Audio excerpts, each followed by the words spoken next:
ये आपका है? ये पाकिस्तान का झंडा क्यों लगाया हुआ है?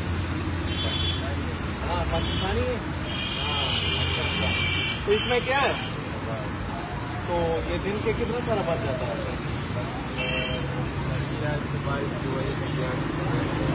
ये क्या हुआ इधर? ये पट के और कपड़े नहीं है? अच्छा आपके बहन भाई हैं? भैया आपने कहाँ जाना है? क्या चीज है? मैं पानी अंदर नहीं जाना मेरे को, ठीक है ना? खराब है, गरीब आदमी नुकसान नहीं करना। अंदर हमारा क्या है? ठीक है, हाँ, पानी की कोई बात नहीं है। मेरा दोस्त है, जानने वाला है मेरा। हाँ? आपको पता नहीं? जी। तो वैसे तो देखिए ईद के कपड़े लिए? नहीं लिए? कितने बहन भाई हैं?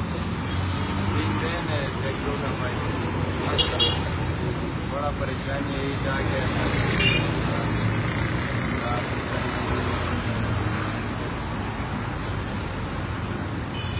कितने? 3 बहनें हैं, 1 भाई है और आप खुद हो?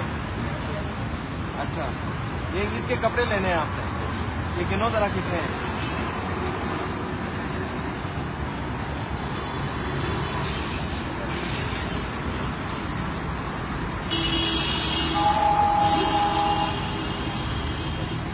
इसे आ जाएंगे कपड़े? हाँ बहनों के और अपने जूते भी लेने हैं। ये लो ये जूते के लिए।